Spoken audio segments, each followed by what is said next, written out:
Hi friends! Today I'm going to read to you a book called Wangari's Trees of Peace by Jeanette Winter.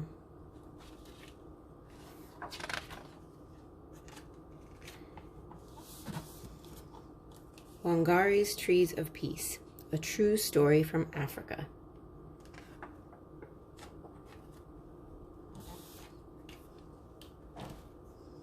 The earth was naked. For me, the mission was to try to cover it with green.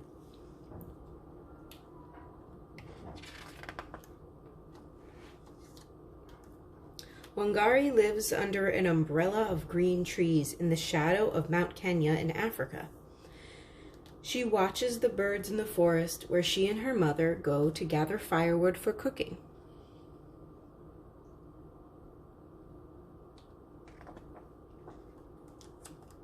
And she helps harvest the sweet potatoes, sugarcane, and maize from the rich soil.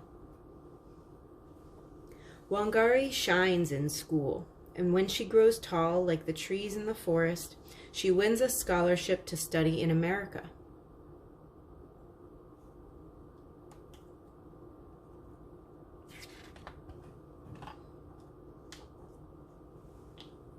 Six years later, her studies over, Wangari returns to her Kenya home and sees a change. What has happened, she wonders. Where are the trees?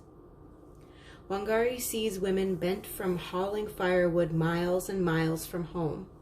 She sees barren land where no crops grow. And where are the birds?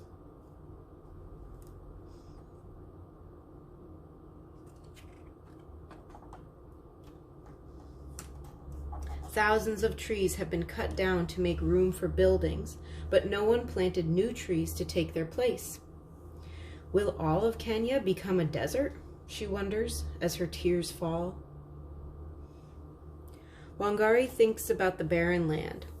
I can begin to replace some of the lost trees here in my own backyard, one tree at a time. She starts by planting 9 seedlings.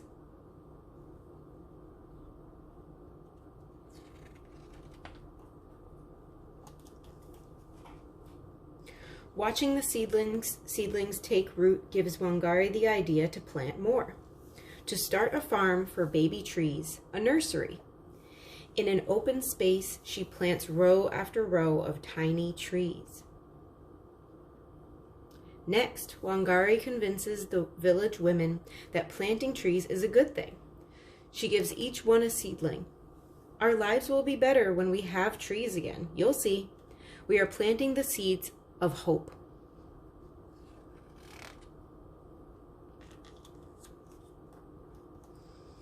The women spread out over their village, planting tiny trees in long rows, like a green belt stretching over the land.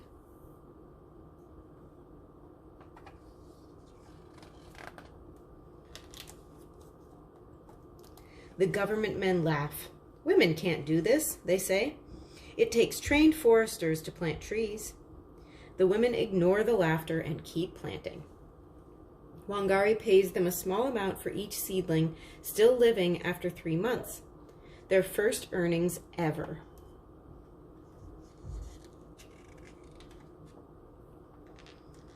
Word travels like wind rustling through leaves about the green returning to Wangari's village. Soon, other women in other villages and towns and cities in Kenya are planting long rows of seedlings too.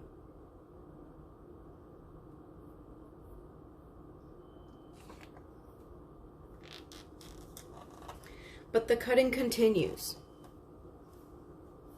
Wangari stands tall as an oak to protect the old trees still remaining.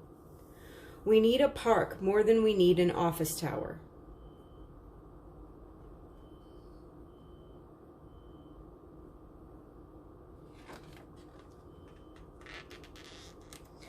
The government men disagree. Wangari blocks their way, so they hit her with clubs. They call her a troublemaker and put her in jail. And still she stands tall. Right is right, even if you're alone.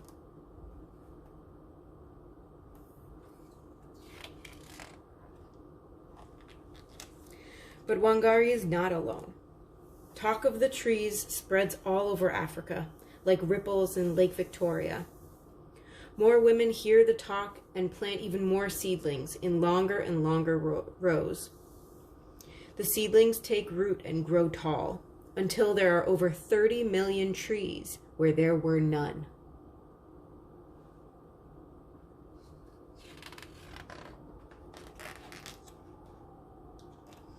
The umbrella of green in Kenya returns. Women walk tall, their backs straight, for now they can gather firewood closer to home.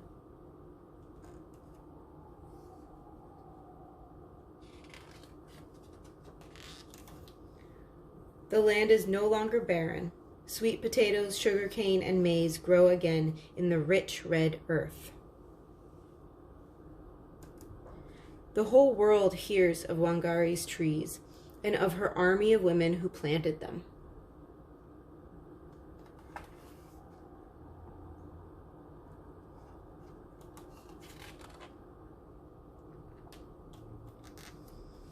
And if you were to climb to the very top of Mount Kenya today, you would see the millions of trees growing below you, and the green Wangari brought back to Africa.